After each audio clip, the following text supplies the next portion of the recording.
Economic challenges in Pakistan का जो theme है पाकिस्तान अफेयर्स के सब्जेक्ट में, उसके अंडर में जो भी क्वेश्चन सीएसएस में आए हैं उनकी मैं वीडियोस अपलोड कर रहा हूँ। तो उसमें से एक क्वेश्चन ये भी आया है 2021 के अंदर कि political stability is mandatory for economic prosperity in Pakistan.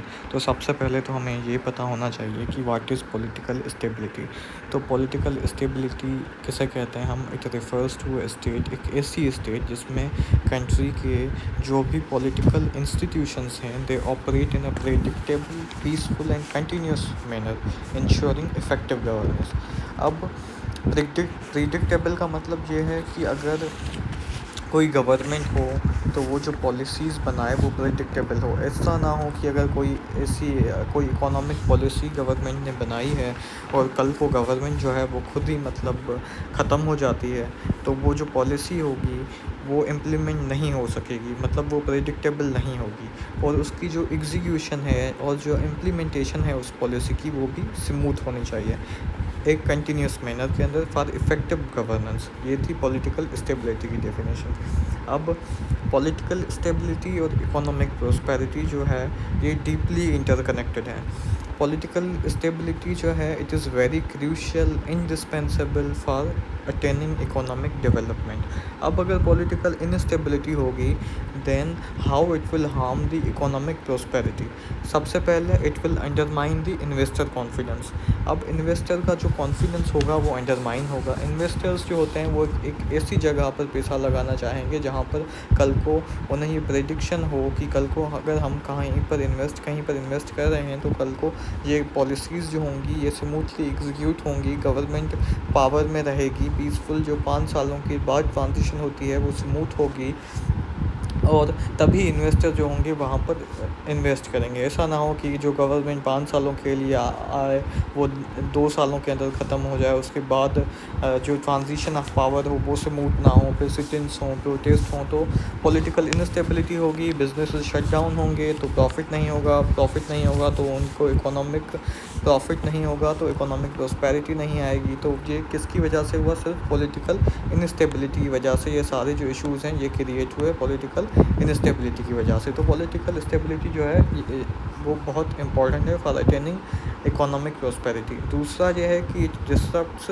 Economic policy continuity. अब देखें आईएमएफ प्रोग्राम्स जो होते हैं और टैक्स रिफॉर्म्स जो होते हैं वो अबंडन कर दिए जाते हैं, वो चेंज किए जाते हैं। अगर कोई भी गवर्नमेंट चेंज हो जाती है तो आईएमएफ प्रोग्राम अगर नए बनेंगे, हर बार नई गवर्नमेंट के साथ अगर नए प्रोग्राम्स बनेंगे तो ट्रस्ट जो होगा उसका डेफिसिट होगा, और जब ट्रस्ट डेफिसिट होगा तो पॉलिसीज़ जो होंगी वो सही से एग्जीक्यूट नहीं हो पाएंगी। क्योंकि अगर आपको याद हो तो रिसेंटली एक गवर्नमेंट जो थी नो कॉन्फिडेंस मोशन के ज़रिए जब उनका पीएम जाने लगा तो उसने पेट्रोल प्राइसेस जो थी वो बहुत कम कर दी।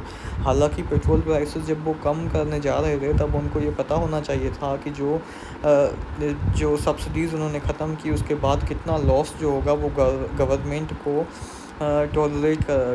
को सस्टेन करना पड़ेगा।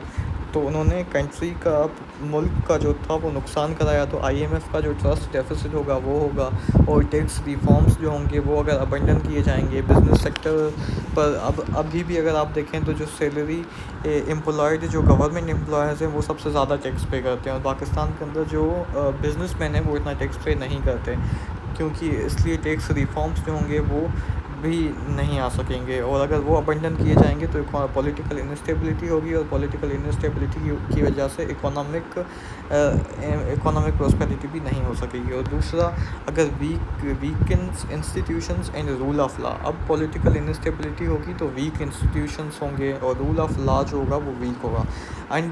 अगर अनड्यू इन्फ्लुएंस होगा इंस्टीट्यूशंस के अंदर, जो अकाउंटेबिलिटी होगी वो पॉलिटिसाइज्ड होगी। अब देखें नेब को पाकिस्तान के अंदर पॉलिटिकल विक्टिमाइजेशन के लिए यूज़ किया जाता है अनफॉर्चुनेटली।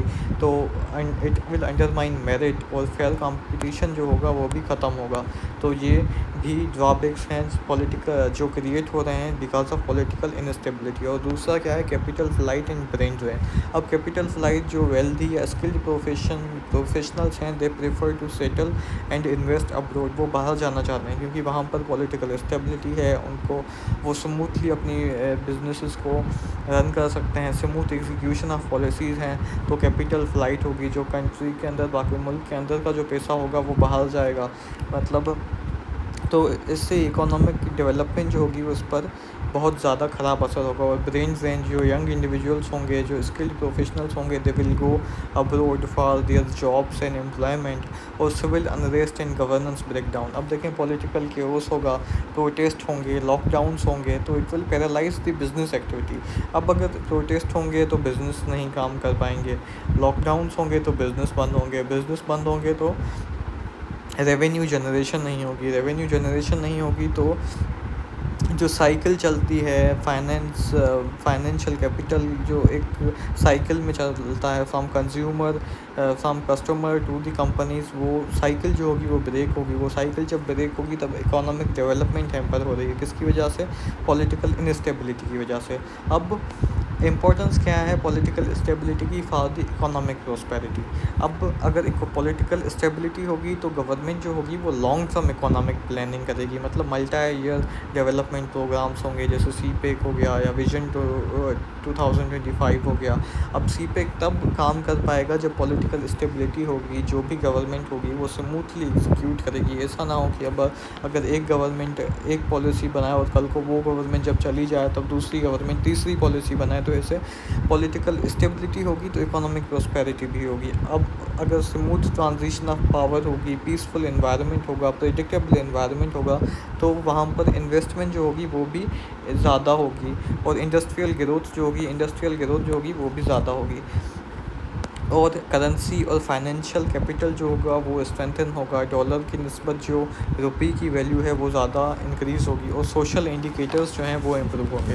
अब सोशल इंडिकेटर्स हम किससे कहते हैं, जो स्टेटिस्टिकल मेजर्स होते हैं for assessing the quality of life of people. जैसे अब एक सोशल इंडिकेटर कौन सा है, लिटरेसी रेट है। अब क्या है, लिटरेसी रेट। अब अगर लिटरेसी रेट ज़्यादा होगा तो इसका मतलब है कि जो बच्चे हैं वो एजुकेशन हासिल कर रहे हैं। अब एजुकेशन हासिल कर रहे हैं इसका मतलब ये है कि उनकी क्वालिटी ऑफ लाइफ जो है वो इम्प्रूव कर रही है।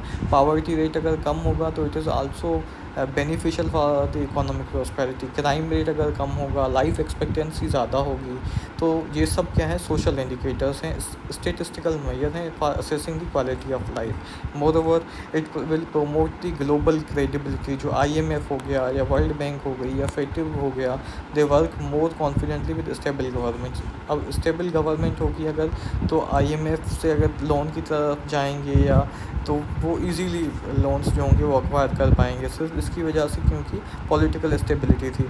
अब वे फॉरवर्ड कौन से हैं जिनकी बदौलत हम पॉलिटिकल स्टेबिलिटी भी हासिल कर सकते हैं और इवेंचुअली इकोनॉमिक स्टेबिलिटी भी हासिल कर सकते हैं। तो सबसे पहला है इलेक्टोरल रिफॉर्म्स होंगे तो फिर क्या होगा, पीसफुल ट्रांजिशन ऑफ पावर होगी। पीसफुल ट्रांजिशन ऑफ पावर का मतलब यह है कि अगर कल को आज अगर एक गवर्नमेंट है और इलेक्शंस होते हैं, दूसरी कोई गवर्नमेंट आती है, तो पीसफुल ट्रांजिशन हो, कोई केओस क्रिएट ना हो, कोई प्रोटेस्ट ना हो, कोई सिटेंस ना हो, तो इससे पॉलिटिकल स्टेबिलिटी आएगी और इकोनॉमिक डेवलपमेंट होगी। पार्लियामेंट को स्ट्रेंथन किया जाए, जुडिशरी को स्ट्रेंथन किया जाए, जुडिशरी का जो इन्फ्लुएंस है वो होना चाहिए, अकाउंटेबिलिटी होनी चाहिए, और मिलिट्री इंटरफेरेंस जो होता है वो कम होना चाहिए। और सबसे जो इम्पोर्टेंट है वो है charter of economy. Charter of economy का मतलब क्या है कि फॉर्मल पॉलिटिकल एग्रीमेंट हो जो भी मेजर पॉलिटिकल पार्टीज़ हैं for long term economic policies.